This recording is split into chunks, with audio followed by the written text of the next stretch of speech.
WBTV's on your side, in your community this morning here at 8:09, and joining us this morning is Melissa Steele. Melissa, good to have you with us today. Thank you for having me. And this is about a wonderful benefit concert for Keeghan's Cause. This is a teen suicide prevention foundation, and Melissa's son Keeghan committed suicide last year. And this is such an important thing I think you all are doing. Tell us a little bit more about this, Melissa. Well, we are newly certified as a nonprofit, and we are planning to try and prevent teen suicide. We want to, the money that we raise, we will donate a lot of that to the American Foundation for Suicide Prevention.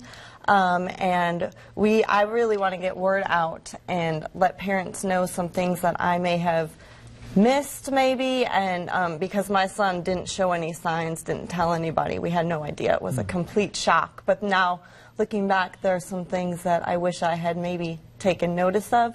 So we want to get word out to teens and young adults and parents, and also be, if somebody has to go through this like we did, we want to be there for them as well. Now, he was 19 years old. What do you think is the most important thing parents need to know in regard to suicide prevention?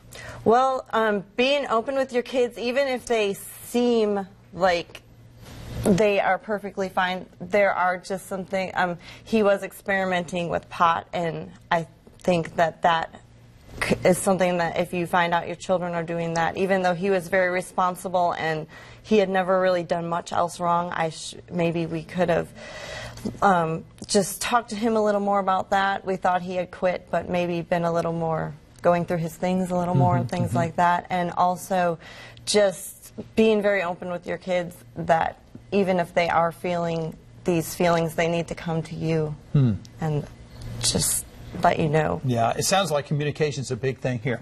Yes. And what about helping parents deal with this tragedy after it happens? Because I can't imagine anything worse than losing a child. So what do you want to impart to parents who may have lost someone? Well, my biggest thing was I felt very alone. I knew people who've lost children, but not in the same way. And I felt very alone, and I couldn't even speak, literally. I couldn't speak. I was, I just finding a support group for other people who've lost people they love to suicide, but I also connected with another mother, and we have a really great relationship. It just made me feel like I wasn't alone, and I just want to be there for someone else so that they don't feel like that, as long as I did. Wow. Melissa, you're doing a wonderful thing here. And, of course, the benefit concert featuring Alice Ripley is this Saturday, yes. 6:30. Tickets are $30 at the Label House, North Carolina Music Factory. Melissa Steele, thank you very much. You're very brave to do this. Thank you. And it's a very important thing to be doing, too. Appreciate you being here. All right, stay with us. We'll be right back. It's 12 after 8.